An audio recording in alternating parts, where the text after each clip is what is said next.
you can self-affect label and get the same effect. You'll calm yourself down in literally 90 seconds. Then you can do your own problem solving. All right, what am I trying to achieve? What's my problem? Mhm. What are the things that I've tried so far that have worked? What have I thought about but I haven't tried? What information am I missing? Do I need to get more information? Do I need to get more stuff? And, what happens if I'm wrong? Yeah. You always ask that question. What if I'm wrong? Well, welcome to the Coffee Break Podcast, where our mission is to share business ideas, practices, and strategies while we enjoy our cup of coffee. Today's guest is Doug Noll, and I just want to go ahead and warn you, he's going to blow your mind. I don't want to overpromise and underdeliver, but I'm just going to tell you that he's going to blow your mind today. So be ready for that. But before we get into the conversation with him, I want to invite you to subscribe to our podcast. If you do that on the audio form, if you listen to podcasts as you're driving back and forth to work, on airplanes, running, biking, whatever, hiking, if you like hiking, if you know what hiking is, you want to subscribe to the podcast so that you can always be up to date with the latest episodes. Make sure you do that. You can find all of the places that you can subscribe at lockdoc.net/podcast. We also want to invite you to subscribe to the video portion as well. We produce a video of the podcast every week, and it comes out at the same exact time, every Tuesday morning at 9 a.m. And you can do that on YouTube by searching LOCDOCINC. Just hit the subscribe button. You'll find us there, or you can do it on Facebook and just search for the same thing, Lockdock Security, and you'll find us right there. And you can follow our page, and you'll see the latest videos every Tuesday when they come out. The conversation with Doug is eye-opening. We're talking about understanding emotions, understanding how to de-escalate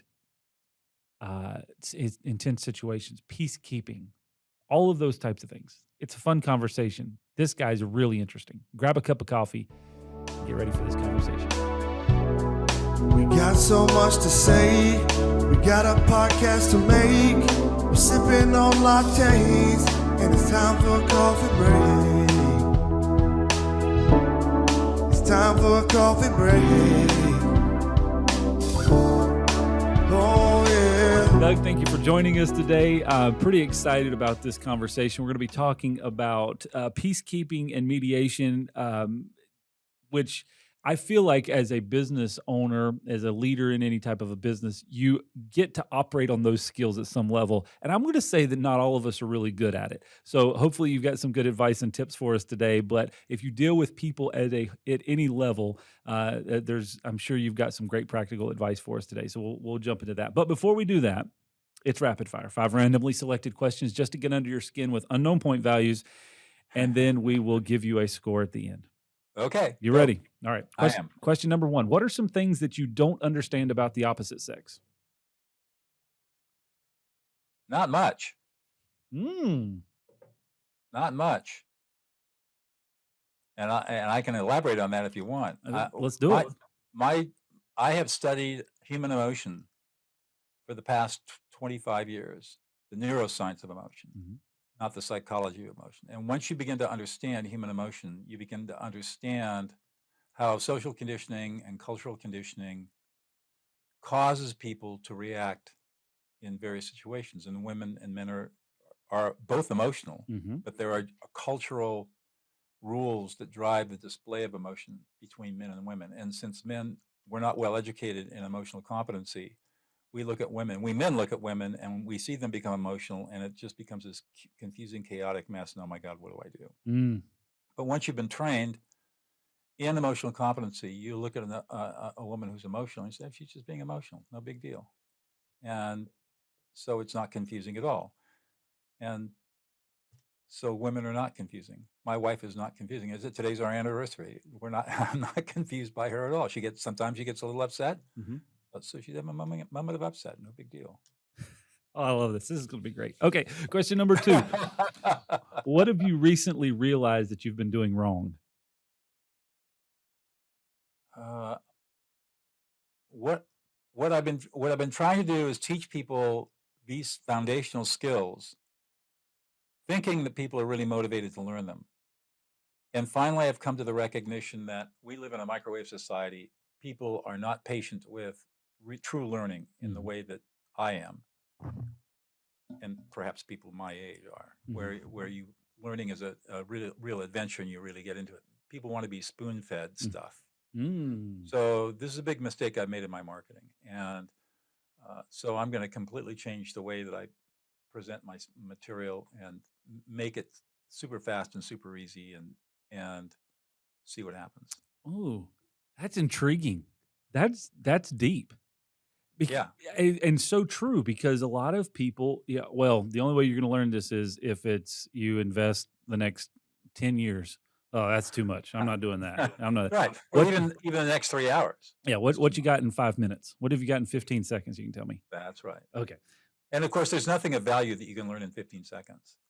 So the trick is going to be how good a teacher can I be Mm-hmm. to distill down these concepts that I teach into, say, 90 minutes or less, Mm-hmm. and hope that somebody's going to come out with a little bit of mastery. And that's on the teacher, not on the student. Come on now. Question number 3, what obscure interest do you have? I have a lot of them. I'm a jazz and blues violinist. I'm also a whitewater rafter, a level 3 certified ski instructor. I'm a helicopter and airplane pilot, instrument rated. Used to be a rock climber, but I'm a little old for that now. And I live on 10 acres in the middle of the Central Sierra Nevada, above the fog and below the snow. How much work was it to get your helicopter license?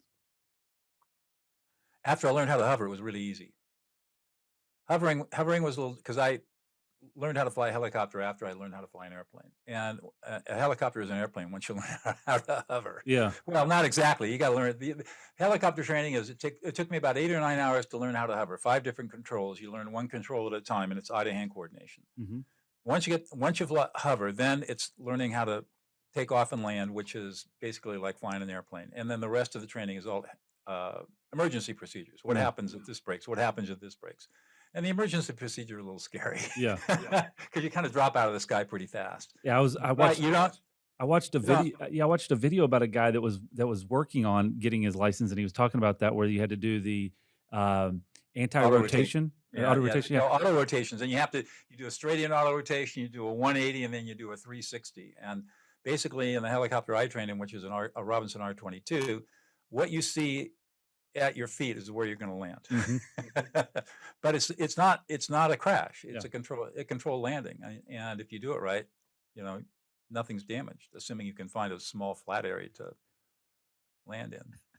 Oh, that's great. All right, question number 4. What recent thing have you decided that you're completely over and done with? Oh my God. Completely over and done with. Mm-hmm. What am I over and done with? Well, there's nothing I don't suffer fools gladly. Let's just put it that way. So I'm less and less tolerant of idiots, people who don't think. All right. And I'm pretty much over. That means social media is out for me. Yeah. I'll use social media for advertising, but I have no interest in being on social media. I mean, I'm kind of over and done with that. I haven't owned a television in 40 years, so I was over and done with that 40 years ago. I don't watch television. I don't listen to the radio. Dude,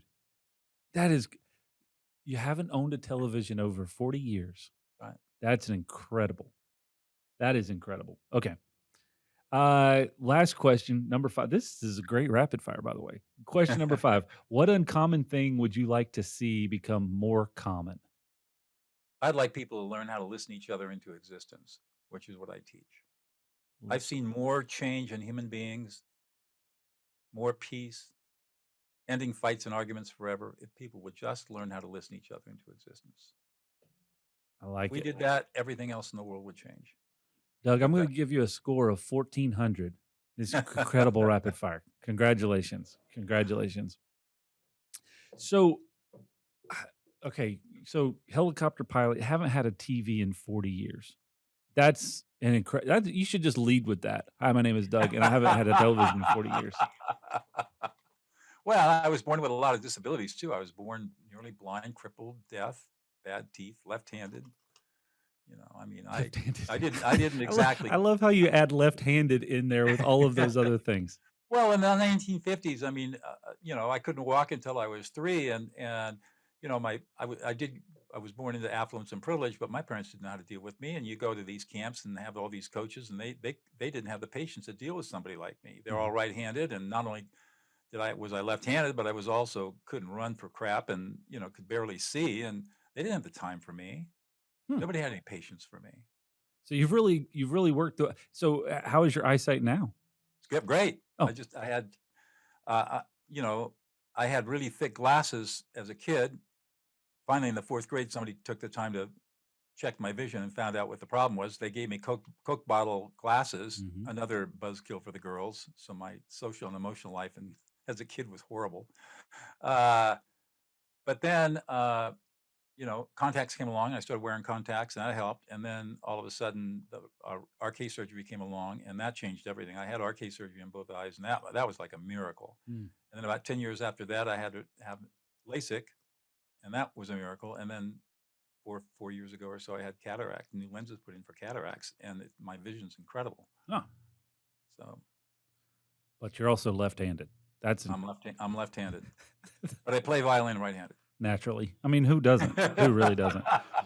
Okay, so you kind of gone through a lot of these processes, and we were chatting a little bit before we're recording. You were a trial lawyer for a long time, 22 years. 22 years, and then you decided, I'm done with this, and I want to go into mediation and peacemaking.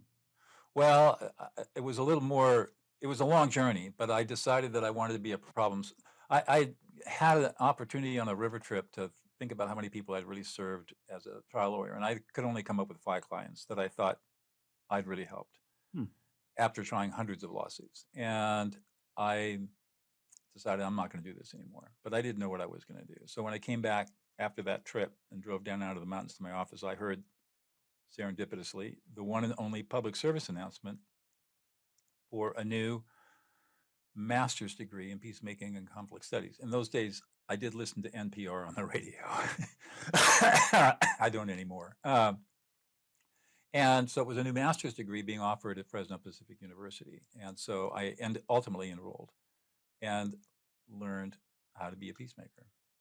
So hopefully this isn't detrimental to the fact that we are recording a podcast that we obviously release on social media and all these other things. But here's the takeaway so far into the first 10 minutes of this conversation. If you don't watch TV and listen to the radio, you can accomplish a lot of great things because you have a lot of time to educate yourself and accomplish bigger feats than you could probably imagine. But you got to imagine the amount of time, energy, and resources that you've put into the things that you were talking about that you've accomplished.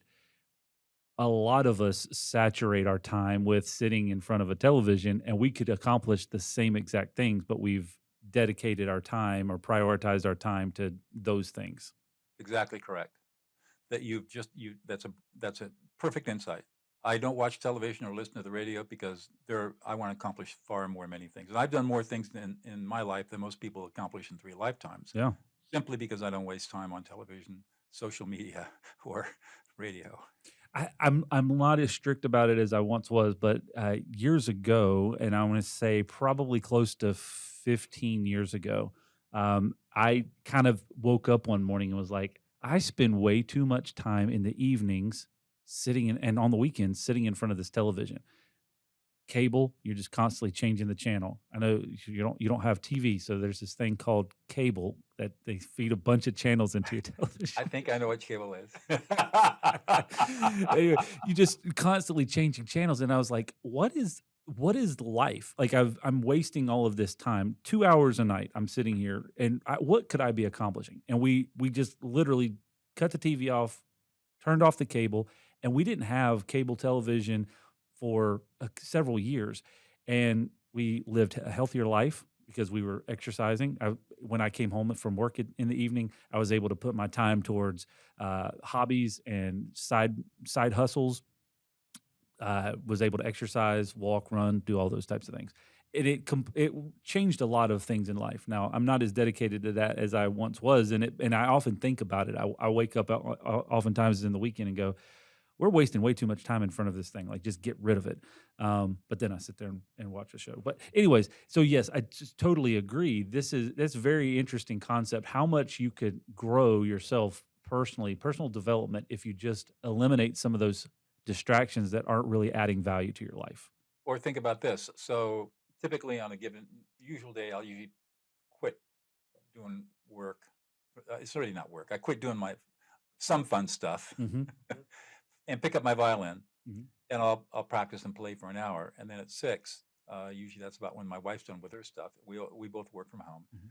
And imagine spending the next 3 hours together with my wife and I spend 3 hours together, and we have cocktails and sit and talk, and sometimes we'll be tired and read books in silence, but most of the time we just talk for a couple of hours. Yeah. I mean, There's a wealth of knowledge in this mean, house. I just want to hang out with you for a couple of days because there's so much knowledge. How many books have you read? tens of thousands, easily. We understand the frustrations HOA board members and property managers face when deciding the best solution for their HOA and pool security. Should we use a keypad, hand out keys, or install a key card system? Do we even need cameras? These are some of the questions that are difficult to navigate, and we're here to help. At Lockdock Security, we've spent over 20 years working with homeowners associations and property managers to find the system that best fits the pool and HOA needs. Camera systems for the front gate or front entrance, key card systems for the pool gates, or simply updating the gate so that it meets safety and code compliance. We like to take the guesswork out of the process to answer any questions and help find the right solution. Our mission is to help you protect your people and your property, and that includes pools. Contact our team today to schedule your free consultation for your community. I want to get back into the topic at hand because I'm going to go way off the rails here if we continue to chat. Okay, you can go wherever you want. I don't care. This is fun.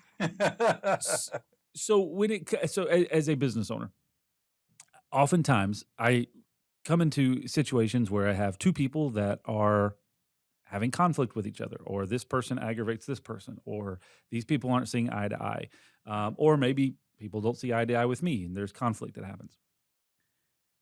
We oftentimes then come and sit at a table or stand around the break room or wherever it may be and try to air out our issues. Where are you seeing things? How are you seeing this? Some of the things that we've identified in our business is we use a lot of personality assessments to kind of understand where people are coming from. So, this person kind of sees things this way, so they're naturally going to kind of follow this. This is a trigger for them, right?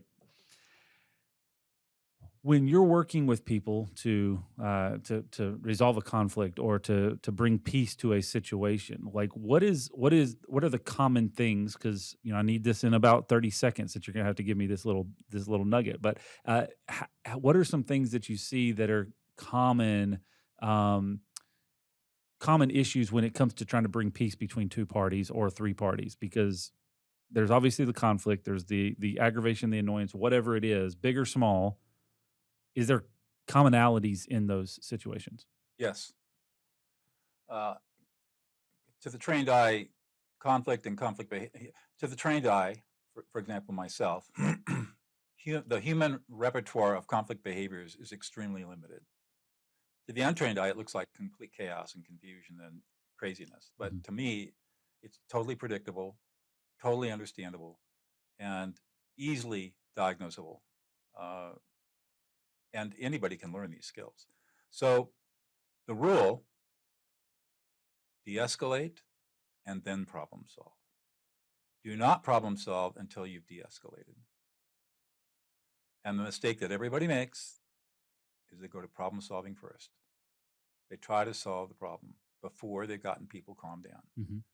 And the difficulty with that approach is, let me say, the reason that people problem solve first, one, they don't know how to do anything differently. And when you try to problem solve, you try to tell people what to do or try to help people with their problems, you are really soothing your own anxiety over the conflict and the emotions. So early problem solving is very selfish and it's self-soothing, and it doesn't work. So the secret to all of this is learning how to de-escalate somebody, calm them down. And I would say that 90% of the time, if you can calm people down, there's a very specific way to do this that I can talk about. If you can calm them down, the problem almost always solves itself. And 10% of the time it doesn't, and you have to go into more extensive problem solving. But most of the time, The role of the peacemaker is to get people calmed down so they can solve their own problems. So And what I like to do in those situations is I like to come into the room and say, "Hey, everybody, just calm down." that works pretty well. Right? That's problem solving. You're telling people what to do. And so Exactly. you're telling people to calm down because you're trying to soothe your own anxiety. Yep. And it doesn't work. There's only one thing that does work. All right. What is that? It's called affect labeling. That's the technical word. And what you're basically going to do is it's a 3-step process. So let's just take it through in the right way. In affect labeling, you're going to engage in a 3-step process. And this can be used for any kind of upset person, from a 2-year-old who's having a tantrum to a 40-year-old acting like a 2-year-old. All right. And in fact, that 40-year-old is acting like a 2-year-old, is a 2-year-old in that moment. So step number 1 is you're going to ignore the words. Doesn't matter what they say. They can be cussing at you, spitting at you, anything. You just ignore the words. The words don't mean anything right now. So it's just white noise. Mhm. Step number 2 is you're going to read the emotional data fields of this upset person. And the beauty of it is our brains are hardwired to do this. All you have to do is just remain quiet, keep your consciousness empty for a second or two, and your brain will process what's going on with the other person. And all of a sudden, you'll start sensing what their emotional experience is. Mhm. And then the 3rd step, and this is the part that really bugs people, is you're going to reflect back the emotion with a you statement. So I would say, hey, Chad, man, you're really pissed off. You're really angry. Nobody's supporting you. You're not being listened to. You feel completely disrespected and ignored. And it's making you anxious and worried. And you're a little sad because you feel like you've really been betrayed by the team. And at the end of the day, you feel unloved by everybody. And it just really pisses you off. And now I'm just calm.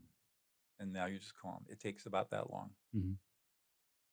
If you can get through them yelling and screaming at you, You ignore it. you just ignore ignore the it. yelling and screaming. You just ignore it. Means nothing. So then what do you do?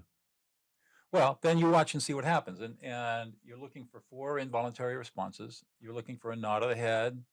You're looking for some verbal response like, yeah, or damn right, or exactly, or, something like that, usually pretty exclamatory. You're looking for a dropping of the shoulders, and you're looking for an exhalation, a sigh. These are 4 involuntary relaxation responses that tell you that the emotional centers of the brain have now been inhibited, Mhm. and the ventrolateral prefrontal cortex has been activated, and now they're back online and they can think again. And now what you can do is say, so what do we need to do to fix this? Or, what do we do to make things right? Or how do we prevent this from happening again? Open-ended question. And you can engage in a whole bunch of processes, from very non-directive processes, helping people solve their own problems, all the way up to telling people what to do, depending upon what's appropriate in the context and circumstances of the problem. So you can go from just not doing anything to going to a process that we call results-based listening, where you help people solve their problem without giving them any advice, Mhm. to engaging in interest-based negotiation, where we look for the underlying interests, not the positions, and try to find ways to satisfy the interests. And if it's really intense, then you bring in a professional like me, or maybe you have to have a third party make a decision, like an arbitrator, which I do too. Those are pretty extreme. But Sure. you've got to. The point is, you've got a continuum of directiveness. It's been interesting to me. Over the last couple of months, I joined a leadership peer group, and they have and I'm sure it's pretty normalized in some of these realms, but they have a very systemized way of processing issues. So you bring an issue to the group and say, "Hey, I need help with solving this problem," and they have a very laid out process of how you do that. And it has been a very difficult thing for me to adapt to in the process, because someone brings an issue, natural response is, let me solve it. Let me tell you why this what's wrong with it, and let me tell you what you need to do to fix it. Right. But part of the process is you cannot solve the problem. You have to ask clarifying questions first. And you can kind of walk through that process. Okay, I have a comment on that. Okay. In the process that I teach, Mhm. never ever ever ask questions, Okay. because when somebody's emotionally upset, Mm-hmm. their prefrontal cortex is offline, Mm-hmm. and they can't answer the question, and all you're going to do is frustrate them and make them even angrier. Okay. So you don't have to ask clarifying questions. Now, when you get into problem solving mode, you can ask questions, but the questions you ask have to be open ended Correct. and Yeah. not on your agenda. Okay. So, for example, you might say, "So tell me what's going on," and you go and so, and then you summarize, and you'll say something like, "So your problem is X, Y, Z, and what you want to achieve, or your outcome is A, B, C." Mhm. You keep going back and forth until you get a yes, and then the next thing you'll say, "Well, what are all the things that you've tried?" And get them to tell you all the things they've tried, and you summarize back that. So your problem is X. You want to get to Y. You tried A, B, and C, and none of them have worked. What are some of the things that you've thought about that you haven't tried? And then they list those off. And then you get into a discussion about, okay, well, what makes, as you sit here today, what makes sense for you? And notice how in all of those questions, I never once gave any advice of my own. Yeah. You're just forcing them to reflect on That's what they right. already And know to be I'm true. acting as a sounding board, and I'm summarizing back, paraphrasing, core messaging, affect labeling Mm. them as they go through the process. Because most of the time, most people can solve their own problems. Mhm. As long as you have a clear space to be able to think through them and think logically. But That's right. And that's why we de-escalate first, to create that clear space. so it's okay. So in a situation where I guess this is kind of a self-maneuvering thing where course. you get yourself you get yourself so frustrated and annoyed, but you don't actually you're not bringing it to anybody. You don't have anybody to bring it to. So you Okay. just you're just dealing with it yourself. Yeah. So the first step is to de-escalate yourself. And you're going to do that by self-affect labeling. I'm really mad. I'm really pissed off. Nobody's listening to me. I feel completely disrespected. I don't feel heard. I'm anxious and worried and nervous, and I'm a little humiliated. I feel betrayed. You can self-affect label and get the same effect. You'll calm yourself down in literally 90 seconds. Then you can do your own problem solving. All right. What am I trying to achieve? What's my problem? Mhm. What are the things that I've tried so far that have worked? What have I thought about but I haven't tried? What information am I missing? Do I need to get more information? Do I need to get more stuff?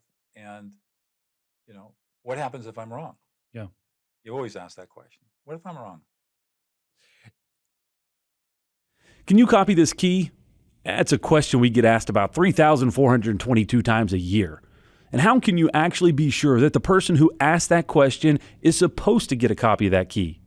Well, we think you should always know who can copy your keys to your business and your home, because it could be your neighbor, an old employee, a contractor, or even worse, your mother-in-law. At Lockdock Security, we believe in protected key systems, so you always know who has a copy of your key. To find out more, visit lockdoc.net or stop by our Charlotte location. Lockdock Security, helping you protect your people and your property. I don't mean this to be a leading question, but I am interested in your answer. Objection. Why is it important in a situation like this from a problem-solving perspective to be the sounding board and to not give people the solution? Why is it important for them to come up with the answers on their own? There are a number of reasons. First of all, you don't want to own the problem. Mhm. The moment you start giving your own advice, you now own the problem. And if things go wrong, and they will, guess who gets the blame? Mhm. Second, as a matter of moral imperative, people have to learn to take responsibility for their own problems. Mhm. That's a point of moral maturity. So to the degree that you take away the growth opportunity from somebody by solving their problem for them, you're denying them a maturation moment. Third, most people don't want your advice. They could care less. Mhm. Um, and fourth, typically when you are speaking from your point of view, you've got an agenda that may not align with the speaker's agenda, the other person's agenda. And so you're doomed to failure. So the value is just being a good listener and a good sounding board. That's right. Hmm. And more often, that will solve the problem almost all the 98% of the time. So now, there are times when there are technical problems that somebody's facing, and maybe they don't realize they have a technical problem, and you've got technical expertise, and you can say, well, your problem is a technical problem, and here's the way I approach it. So, well, I've seen people with this problem before. Would you be interested in knowing how the other people with the same situation have solved their problem? Notice that I'm not giving advice. I am, but I'm not. And so sometimes there's just technical information that people need. Mhm. You're using the wrong kind of glue, or you're using the wrong pick to get that lock open, or whatever. Sure. You're using the wrong auto rotation Exactly. landing situation. Yeah, exactly. So you're teaching folks this these problem solving skills so that they can apply them in their own business and their own life. Correct. But obviously, there's going to be times when it gets so, and maybe you're the one. The two people are the ones that are in conflict, and they just can't seem to get through the emotional side of things. And you were Right. talking earlier about the kind of the understanding of listening people into existence and understanding the emotions of everyone. How do we become more aware of those types of things, and maybe even more so? Let me be specific in my question. When you say listen each other into existence, what do you mean by that? So every person has a deep need to be heard at a very deep emotional level. And that's a need that has never been satisfied before, because we certainly were not heard as children. Mhm. And we get out into the real world, and in conversation we're never heard, because conversations are never about listening. They're always about me. Mhm. Right.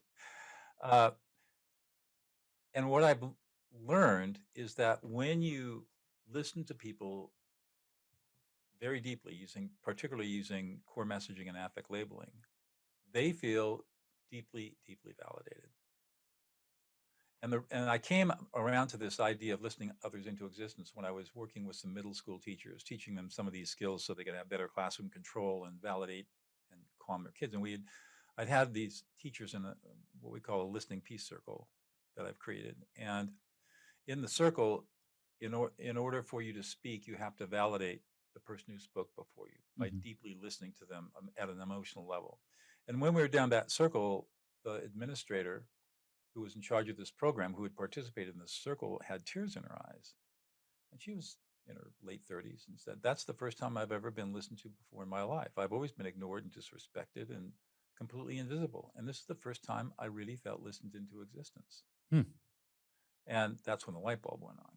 And I said, oh, exactly. And then I started thinking about all the interactions I've had with people, all the teaching and training I've done over the years. And that's exactly the experience that people were having. They were listening other people into existence. We saw it a lot. We've seen it a lot in the prison project, and where we've taught incarcerated people, primarily lifers and long-termers, how to be peacemakers.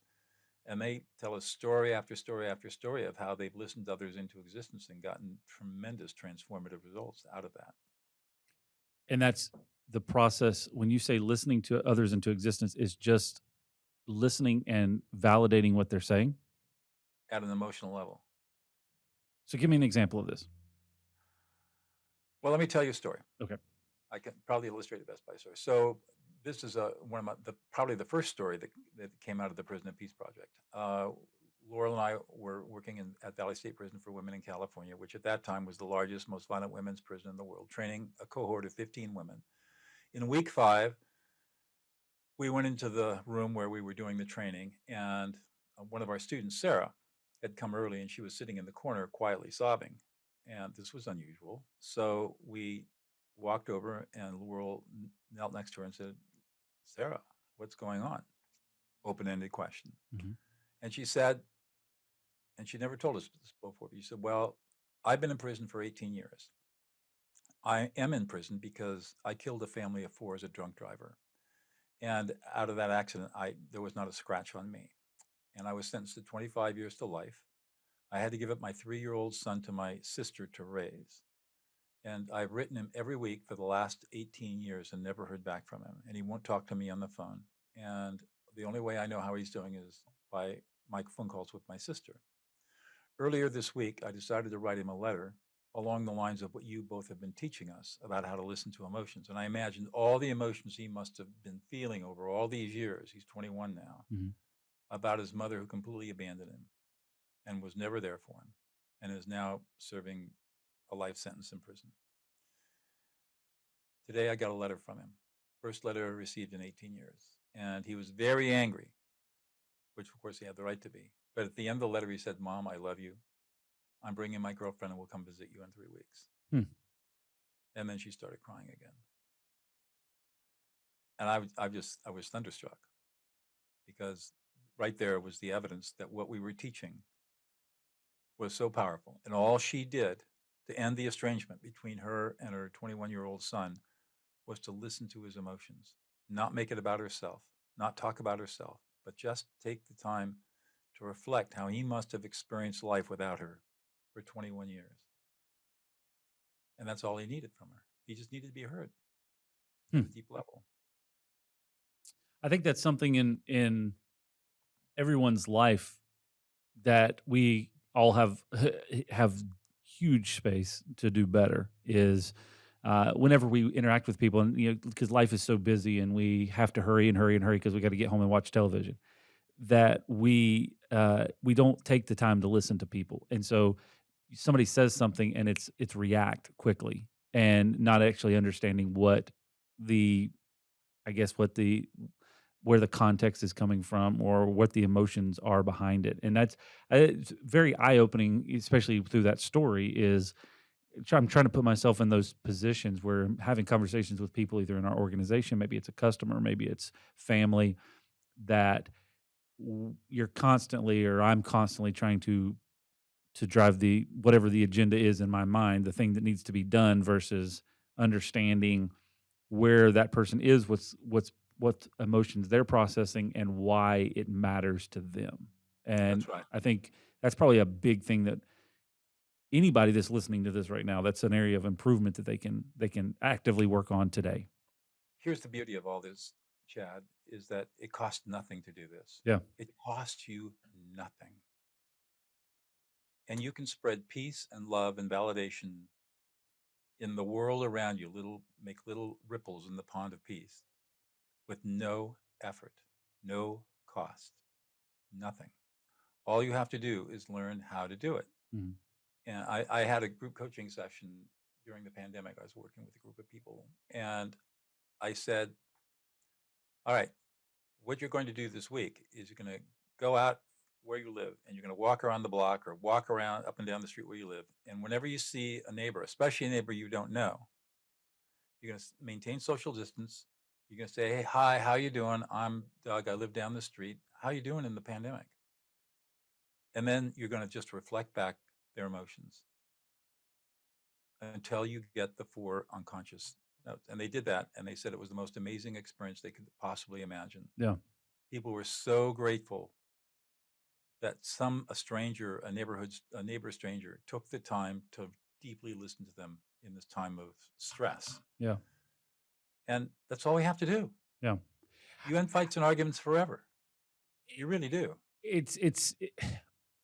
I don't know. I'm processing this as, I think the natural thing is for people want to be heard and listened to.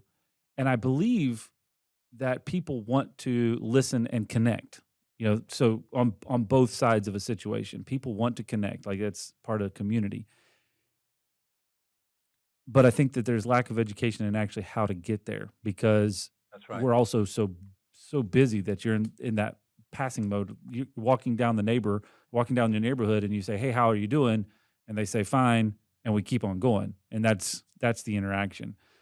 Changing that to, "How are you doing with this?" Or what are you dealing with today? Or what is important to you today? Like trying to figure out how to get more of a level of engagement to get a better understanding of those where they're at emotionally is, again, it's dedicating the time for it. Well, it is, but you're stumbling into a huge insight that that I made many years ago.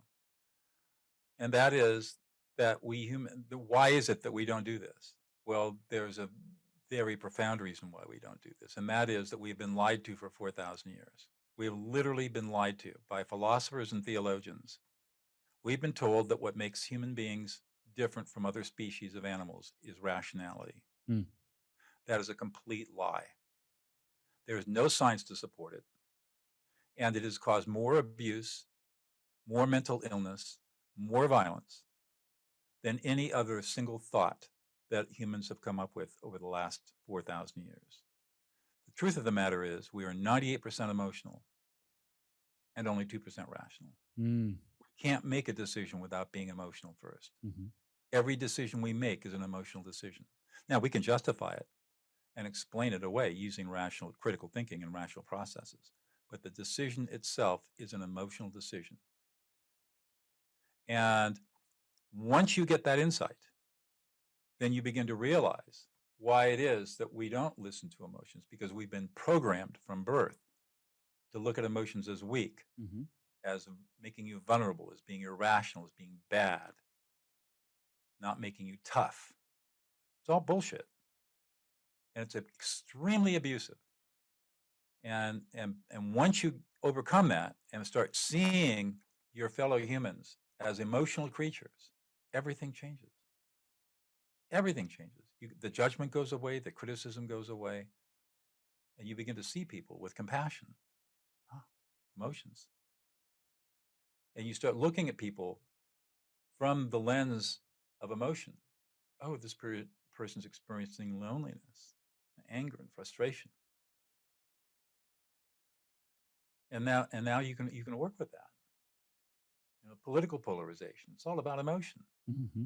And we have a class of leaders that believe that they're going to protect their power position and privilege by exploiting people's fears, and they're quite good at it. But once you start seeing the emotional manipulation, it becomes clear what they're doing, and disgusting. But the antidote is to listen to emotions, and that's the trick. It's definitely an area that we all have a lot of growth that we can work in. Oh, yeah. And it's something that I do believe that if you're in any type of leadership position, it is something that we have to get better at, because You can't be a leader without listening to your people's emotions. What are the important things that you want as a leader? You want to motivate people. You want people to be in integrity. You want them to have high productivity. You want them to be essentially happy and content doing what they're doing. Hopefully, you want them to be curious. Mm-hmm. You want them to have the right balance between entrepreneurism and being a team player. Mm-hmm. Guess what? Every single one of those attributes is emotional. Mm-hmm. And if you can't master your emotions as a leader and be emotionally competent and understand how to read the emotions of your team and reflect back those emotions, you don't have a chance. Mm. And the thing is, this is not taught in business school. And the reason it's not taught in business school is because business professors don't get their jobs. They don't get tenure based on emotion. They get their tenure based on papers based on quantitative analysis. And so they all go to the rational side, which is not where we should be. Not for leaders. Leaders have to be on the emotional side. Mm-hmm. And that doesn't mean being weak. It means being smart. Look, if we're 98% emotional and only 2% rational, and yet our whole society is based on rationality, we're leaving 98% of who we are as human beings off the table. And if you want to be an effective leader that everyone wants to follow, if you can bring that other 98% of your people to the table, think about how powerful your team's going to be. Absolutely. Absolutely. Doug, I want to be mindful of our time together, because I know that I've kept you here for quite some time, but I can talk about this forever, obviously. It's been hugely insightful, and I hope that those that are watching and are listening are going, okay, wow, this is eye-opening. This is massive. So the question is going to be, if they want to get more about this, or maybe attend one of your workshops, or connect in with you, or read one of your books that you've written, what's the best way for them to connect with you? Well, my email address is really easy. It's Doug, DOUG, DougNoll.com, DougNoll.com. I created a web page on my website for your audience, and the web page is Doug Noll, DougNoll.co, not com, co, /coffee break with a hyphen. Awesome.